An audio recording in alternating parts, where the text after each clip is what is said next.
Okay. Alrighty. So can you see me and the screen? Perfect. Okay. Yay, Yeah. technology.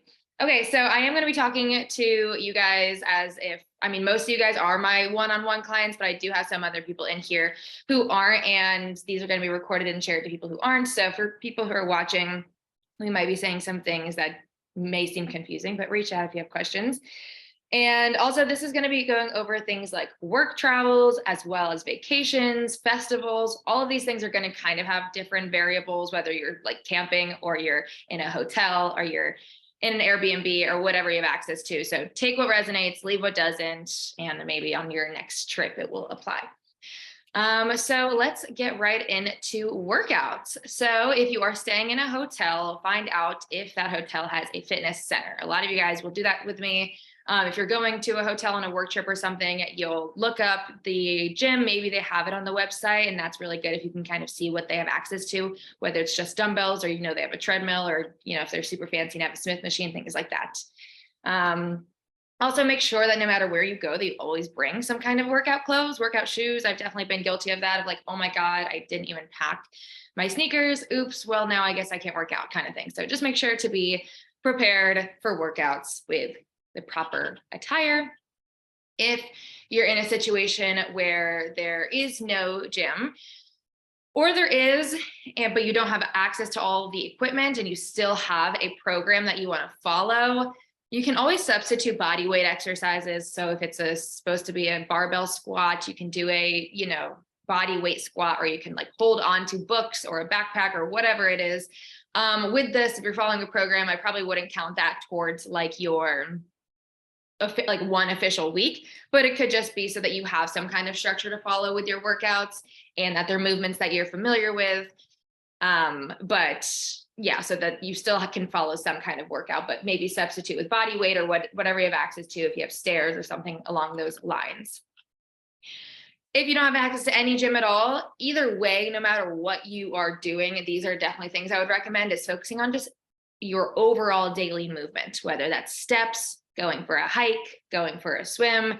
Stay moving, stay active for your digestion, for just, to keep things moving, especially because you're probably eating different foods than normal. Really focusing on steps. If you have an Apple Watch, a Fitbit, an iPhone that tracks steps, they even have like just the little cheap $10 ones that you can like put on your pants if you don't have access to one of the fancy technology things that tracks how many steps you take. That's a really good way just to basically get rid of kind of that guilt. If you don't get a workout in, no big deal. Because also it depends like on the situation. If you are stuck in conferences or whatever, or on vacation, maybe workouts aren't realistic, but you can control your steps. Stretching is a huge one, especially if you just got off of a flight or a long car ride. Honestly, that steps apply to this too, but really try to stretch, like set aside a couple minutes at the end of each night, or as soon as you get off the plane, while you're in the airport, like just stay moving. Super important. And schedule in your workouts, your walks, your stretches. Plan to wake up, 1 hour, maybe 30 minutes earlier than ahead of time if you know that you are jam-packed with a whole bunch of things, or that you're going out at night. Maybe don't wait till the end of your day to try to do something. Really just plan ahead. Scheduling things is like my saving grace. I use the Google Calendar. Literally, you can make things as short as 5 minutes. Put in something, as whether it's a 10-minute yoga video, 5 minutes of stretching, a 30-minute walk, put it in, and then there's no excuse. And then that's kind of like the planning ahead to make sure that you feel prepared, and obviously stick with it as much as you can. Sydney is really good at this. Make sure you get your workouts in for the week before you leave. So if you're going on vacation or going out of town or whatever on a work trip on Thursday, try to get all your workouts in Monday through Wednesday, or Monday through that Thursday morning before you leave. That's like a really good way to just get rid of that stress of not feeling behind on your workouts. Maybe just double up. I definitely wouldn't recommend 2 days, like 2 days of strength training in one day. But if there's, enough days leading up to it where maybe you skip a rest day because you're about to have 3 or 4 rest days off, then that's like a really good way. Wow, this screen is getting a lot prettier than I thought it was going to be. This is fancy. So yeah, scheduling things in is a good way so you don't have to try to fit in your workouts last minute. And then this is important. I recommend this at all times, no matter what, but especially on vacation. 10 to 15-minute walk after each meal. It's going to help with digestion. It's going to help you get your steps. It's going to help keep blood flow moving, everything. Highly recommend that. All right, now the fun part, what everybody loves, nutrition. Okay, this is kind of a random thing, but I have this and it's been a game changer. And I feel like I don't see it very often with other people, but get a small cooler bag. So it kind of looks like a purse or like a grocery bag, the insulated ones. So one of those insulated cooler bags is so helpful, especially if you're driving. But I mean, you know, you can use it however it works. When I go to camping music festivals or anything really, even if I'm just driving for a long time, invest in one of those cooler bags. That way you can hold stuff in it and it won't go bad. Whenever you arrive at where you're going, I even do this when I just go home for the week. So this past week I went home to Florida and my mom likes to keep nothing in her fridge but pickles and beer. So I go grocery shopping as soon as I get home or as soon as I get anywhere. Immediately go to Publix, go to Target, whatever, and get your staples. Here are some of the things. Cooked chicken strips. I know Target has some of these where it's just like in that refrigerated aisle where they're already cooked. You just literally pick it up. I would double check the ingredients. Sometimes it has weird preservatives, but it's not the end of the world. When you're on vacation or when you're traveling, you kind of got to make do with what you can. Tuna packets, the brand Wild Planet is what I would recommend for tuna packets. I'm pretty sure they also have like salmon packets, chicken packets, things like that. Super easy. Those don't even need to be refrigerated. Smoked salmon, hard-boiled eggs. Those are really convenient. And also you can make like egg salads out of those. Greek yogurt. Bone broth is something that I've recently started to just pick up here and there. It's a really good drink. First of all, if you heat it up in the morning, it's really good for digestion. It has like 10 grams of protein per cup. You can also like boil your rice in it, or honestly anything like pasta, and it will add like extra flavor. But bone broth is super easy. Also doesn't have to be refrigerated if you haven't opened it yet. Microwavable rice, microwavable veggies, protein bars. I specifically put Lara bars here because they're high in fiber, which I'm going to get into as well. Fiber is super important to make sure that you have, especially while traveling. 9 out of 10 times what you're eating out at restaurants probably doesn't have enough fiber, which is usually why people feel bloated, constipated, heavy while they're traveling. Is because of two things. They're not getting enough water, which we'll also get into. Most of the time you're not drinking the same amount of water while you're on the go or in a different environment than what you are at home. And you're also not having enough fiber. So that's what we're getting into here. Prioritize protein. I say that all the time. We already kind of know that. So yeah, make sure you're still getting the same amount of protein. And if you track food, just at least track your protein. Maybe, you know, you don't need to be crazy. If you're on like a true vacation, I would say don't track at all. But if you're kind of on like one of those, like a work trip or something where it's like, okay, tracking could be realistic, it might be a pain in the ass, then just track protein. Just make sure that's at least the same. And water, make sure you're drinking the same amount of water. Huge pro tip here, don't drink the water or the coffee on planes. Look it up. Don't drink it. Don't drink, especially the hot coffee, hot tea. Do not drink it on planes. So fill up a big water bottle. I'd recommend like a hydro jug or whatever the half-gallon one is, something big so that you're not just carrying around like a small, yes, just like that. There she goes. It's also a weapon when you're traveling. Water, fiber as well. So fiber will keep things going. Fiber is found in like fruits and veggies. And again, you're probably not having quite a bit of those things if you're eating out all the time. So it's something like a Lara bar. I wouldn't ever recommend like fiber supplements really. Like you don't need to get like fiber pills. I think that's kind of ridiculous. Oats are a really great way to get fiber in. Oatmeal cookies, the mush overnight like oats, those are good. Try to eat during your normal meal eating schedule. So your normal meal times, try to keep that relatively similar. Obviously, maybe it's a little different. Maybe you have a 5 p.m. dinner scheduled with family or whatever, but control what you can, right? If maybe have the same breakfast at the same time while you're out of town, and then your lunch and your dinner can kind of be a little bit different or whatever. Control what you can. Meal timing might be one of those things. It'll be really good for digestion. While eating out, try to eat relatively similar foods to what you normally eat. Doesn't have to, it's not like, you know, like Vicky went to Italy, obviously not in those situations, not if there's something where there's like this cool, crazy food in front of you and you want to try it, of course. But again, it depends on like what the situation is. If you can kind of eat similar foods, like if you're at a restaurant and and you're not having that like, oh my God, this is a big celebration, a big birthday dinner, I really need to participate in this, like obviously do that. But if it's not, and you normally have salmon for dinner and rice and broccoli, and then you see something very similar to that on the menu, have that. Why not? Control it when you can, and then maybe you have that fun dessert afterwards. Most restaurants cook their foods in oil, anything, whether that, like, even if it's salmon, chicken, or salmon, rice, and broccoli, they're probably all cooked in oil, every single one of those things. So plan that your fats are probably going to be high.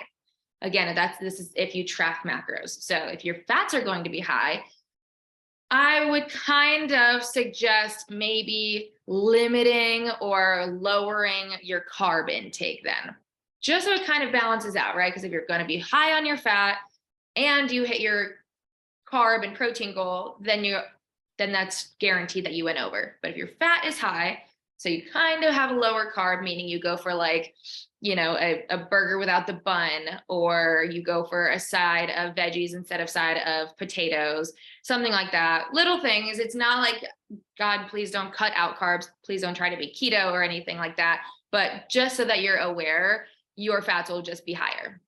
That's like the biggest difference between eating out and cooking at home. If you are tracking food and that restaurant isn't in MyFitnessPal, or you find it hard to track while you're out, just try to track either a similar restaurant, a similar dish, or whatever. Use your best judgment. When you're drinking, keep the drink simple. I like to have like 2 ingredients rather than whatever is the specialty on their menu, some kind of cocktail or whatever. Vodka soda, tequila water, add a lime, bring a Mio, maybe a splash of lemonade. That's what I like to do, because I don't like when it's like just soda or just water. So I'll do like a vodka soda, splash of lemonade. They're usually good about that, or a splash of pineapple juice. So try to keep it simple. Again, if everyone's having a cocktail, maybe just have one instead of every single drink being an espresso martini or a margarita or something like that. Okay, mindset, my favorite part. This is our last slide. So you guys can get back to work after this. Control the controllables. I say that all the time. I want to get it tattooed on me. It is the biggest part of all of this. Don't beat yourself up for the things you can't control, but also don't throw everything out the window when there are things that you can control. You can control your steps most of the time. You can control how much water you're having. Like I mentioned before, breakfast staples. Like I know that I like to have eggs every single morning. So if I'm out of my routine, I'm going to figure out how to have eggs in the morning, just because that's one thing that I can control, and then start off the day on a good note. You can control how much protein you're having, or at least prioritizing it. And the biggest thing is you can control your guilt. If the entire thing went out the window and all of these things I suggested didn't happen, you can at least control your guilt, right? You can make it not a miserable experience during or after. And that's so important. And also what I say all the time, if it's a vacation, enjoy it. Or if it's just a time and you need to enjoy this, you need to be with family, the experience of the food and the activities are more important right now, enjoy it. Being out of your perfect environment is when you get to put your estimating skills to the test. Tracking is not forever anyway. We're eventually going to be trying to work on your estimation skills. Utilize this weekend or whatever that vacation or travel moment is as a time to test yourself and to kind of eyeball. And I like to look at foods if it has like an ingredient label on the back and try to guess how many calories do I think this is, how much do I think a serving size is, protein, carbs, and fats, just kind of guess, test myself, and then look at the back. But this is when the whole idea of lifestyle comes into play. So really make it fit your lifestyle. Follow the 80-20 rule, 80% of whole foods, 20% of processed foods, or 80% of, following your protocol, 20% of living life. 80-20, you don't need to ever be aiming for 100% perfection. You're just setting yourself up for failure and for not being able to maintain the results that you get. Know that your sodium will be high, no matter what. Again, it's like oils are going to be high when you eat out. Sodium is going to be high when you eat out, period. Be prepared for that. That is okay. What that means, sodium isn't bad, but if you have too much sodium compared to magnesium in your body, compared to, I think it's potassium in your body, you'll feel bloated. You'll feel watery. You will be heavier on the scale. That does not mean you go straight to fat gain. Okay. So don't weigh yourself on vacation. Don't weigh yourself right after vacation. Maybe take the week off of weighing yourself until you get back on track and you can feel in your body okay, I feel normal again. So don't beat yourself up. It's sodium that makes you heavier on the scale. Being stressed about falling off track is literally worse than actually having a day or 2 or 3 days where you fall off track. If you let that eat you up and mess with your mind and let that ruminate, and now that's affecting every day after that and how you show up, and now your cortisol levels are high, that is so much worse than having the fucking slice of pizza. So, okay, that's super important. Pack things like digestive enzymes. I would recommend that no matter what, like whether you take them normally or not, although ideally you really shouldn't need to be having digestive enzymes all the time. You know, you can have them as like kind of like emergency situations, but I would definitely bring them on vacations so that if you do feel bloated or feel like you're having a hard time going to the bathroom, or you're just having different foods that aren't digesting as well, I would pack those and, you know, take them every day. They won't hurt, that's for sure. Pack your normal vitamins. So the word normal is kind of key for the rest of these things. If you are taking magnesium or vitamin D3 or whatever, normally take all of them. If you're normally having greens powders, bring it. If you're not, this wouldn't be the time to start taking new supplements, that's for sure. They could make you feel more bloated a lot of the times. Same with probiotics. If you're taking them already, bring them. Those also usually won't hurt, so you can pack those as well. All right, and last point, afterwards, get right back on track without guilt or without overcompensating. Getting back does not mean you need to double up on workouts, doesn't mean you need to go harder into a diet, doesn't mean you need to do more cardio. Just get right back on track. Okay, there's my little presentation. Woohoo! Yay. Okay, how do I stop this now? Stop share. All right, I feel like I kind of like went over a lot. I'm happy with how that went. Oh my God, Adriana's here. Hey, girl. All right, any follow-up questions? And maybe you guys have, you're going out of town soon and you have specific questions you want to ask, or have specific questions about brands or protein bars or whatever it is, anything that kind of pops up in mind? Yeah, has anyone ever tried to fly with a cooler bag full of food? Like, so I saw some girl last week on a plane have this cooler bag, and I was like so impressed that she was going to bring it on the plane. Has anybody had any issues or has ever tried that? So I haven't tried the cooler bag. Mainly, I would think because you would need ice in that. And then I don't know if that would count as a liquid if it was like melted or whatever. So I would, but I do know you can fly with food. Like I brought leftover Chipotle, I brought meal prep things. You can definitely fly with food. And I'm assuming if it's in a cooler bag, I think you're fine. I would think it's just kind of like the liquid situation that might be sketchy. Yeah, that makes sense. Cool. Good question. Any other questions? I know that when I went to Colorado this past, whenever, like 2 months ago, we didn't, because we were also scared about bringing food onto the plane, so we didn't. But then we got like, I think, did you get MegaFit meals, Tara? We got those delivered to our Vrbo or our Airbnb, whatever it was. And so that's just an idea for you guys. That's awesome. That is such like a good tip, Cody. And I was actually going to write that down. I don't even know why I didn't say that, but yeah, if you have access to a meal prep delivery service, or you're going to be somewhere like an Airbnb and kind of just chilling, for a couple days, get a meal prep delivery service, whether it's getting it delivered or you go pick it up. That is like game changer. Also, yeah, MegaFit meals is fire. I just posted about it. It's my first round. I signed up for the subscription, so I'm going to be getting 12 meals every Wednesday. The shit is really good. What was that? Did you try the Bumble? No, I didn't, because I don't eat meat, but I am tempted. I'm tempted. The dessert is really good. It has like Oreo cheesecake. It's like 10 grams of protein. And oh my God, it's so good. Divine. Any other questions? Tara, I have a question. Yes, Miss Bree. if I'm gonna be doing travel where I'm not gonna have like the access to the gyms and stuff, so I'll be doing mostly like cardio and body weight stuff.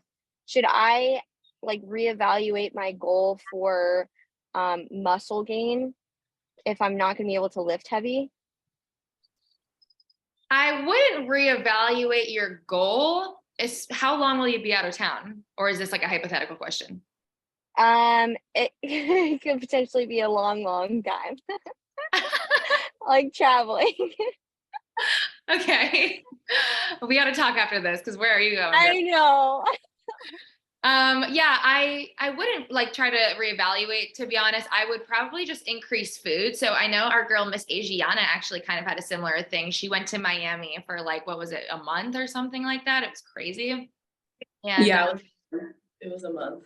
yeah, and she didn't have access to a gym, and her goal is to build muscle. So at that time, it's really to focus on food, like again, kind of what you can control. If you do have access to even just be able to do body weight, like holding on to anything, like any kind of weight, like this is literally what I did during Okay. quarantine, whether that's like resistance bands, that's a really good way to travel with. I probably should have put that in there. If you have resistance bands, pack them or buy resistance bands for like for real. That will really be a game changer so that you can still get in resistance based movements. Mm-hmm. As well as, yeah, like filling a backpack with something and really prioritizing probably eating a little bit more. What I also would still increase like your daily activity though. I wouldn't try to like cut back on movement or cut back on steps or cut back on cardio because you will still get stronger through cardio. Your muscular endurance will go up, your cardiovascular endurance will go up. Therefore, you'll be able to lift more for longer amounts of time when you are able to get back into the gym. And yes, to build muscle, you need to be eating a lot, but also to maintain muscle, you need to be eating enough to maintain it. So even if you have a month off or something, make sure you're eating enough to maintain the results that you have put on and that you're fueled properly enough to be able to get right back to it, to put all of those calories to work. And yeah, to have your cardiovascular system increase will only help anything, including muscle gain. Okay. Well, that kind of leads me to a follow-up. If you had to pick like 2 or 3 pieces of equipment that you could bring with you, like let's say you're gonna van life, like what would be the things that you think that you could use the most or Great question. Definitely resistance bands. If I had to choose one kind of resistance band, I would personally would do the booty band, but I also am tempted to say the long circular one if you have access to do any kind of like assisted pull-up. Because that's probably the biggest thing. It's kind of difficult to do back movements if you are just body weight. Kind of think of like a yoga class. There's not a lot of like yoga movements that will strengthen your back. So I would say bands because you could do rows with them, you could do assisted pull-ups with them, but then also the booty band one. But as far as equipment, I think the most functional piece of equipment would be a kettlebell, maybe like a 25-pound kettlebell, something that would be like for me. Something you could swing, something you could press, something you could squat. And then I would love to have like 2 dumbbells, maybe 2 15-pound dumbbells. That way you could do like lateral raises, bicep curls, walking lunges, things of that sort. So good question. I would do that. I would do bands, 1 kettlebell, 2 dumbbells, which for my people who work out at home and they don't have equipment, that's usually what I have them buy to start off with. Okay, cool. Good question. Love you. Love you. Okay, anything else? This is so successful so far. I'm loving this. I have a question. Wait, who is this? Sophia. Oh, hey, Sophia. I don't even see your name Hi. here. It's good. I'm kind of working on and off and like during the call. So I don't know if you touched on this, but I am going to be drinking this weekend. So is there like a alcohol that you would say would be like I looked online showing that like tequila had the least amount of calories and like would be technically the cleanest, though it's alcohol, obviously. Do you agree? 100%. Yeah, it's tequila. You have the most fun with tequila. It's an upper. Yeah. You have the least amount of calories. So it's a win. Okay. Sticking to tequila, obviously. But I was Yeah. just like curious what you thought about that. Cool. Totally. Yeah. Stick to tequila. And then I would bring a Mio, or a lime. A what? A Mio, like, or a drink flavoring thing. Oh, like one of those, does that have like BCAAs or something? Some of them do. Yeah, you can find some that have BCAAs or that have electrolytes in it, which that would be really good too, to like stay hydrated as you're getting dehydrated. But yeah, so Mio, you can get like the flavored ones. They have like an iced tea flavored one, which I think is really good. Okay. Well, shoot, I'll look into that. Thank you. Yeah, no problem. Anybody else? This is so good. No, all right. Well, you guys, I'll have my number, so text me if anything pops up. This was great. I think next week I'll base it off of like kind of what's a common thing in people's check-ins. So make sure that you're leaving lots of detail and whatnot. But it seems like one thing that a lot of people might have issues with is like true stress management. Is what I have in the check-in. Like, what did you give yourself a moment of stillness? A lot of people will say nothing, or like watching TV, which I wouldn't consider that. So I'll go over kind of like different ways to actually truly manage stress, a whole bunch of different techniques, including like supplements and whatnot. So just to give you guys kind of a heads up, this was great. Thanks for coming. I'll see you next week. Oh, also, if you are here, I'm gonna have your name down, and I'll start keeping track. Whoever shows up to the most calls each month will be entered in for a raffle. And let's all take a selfie. If you post this, you'll get double entries into the raffle. If you post this on Instagram and tag Frequency Fitness. Yes, cute. All right. This was so fun. Thanks for showing up. Have a great rest of your whatever day it is. Wednesday, I think. Thursday, thank you. Thursday. Okay. Free Friday. Yes, almost there. Bye. Thanks, Sarah. Of course. Yes.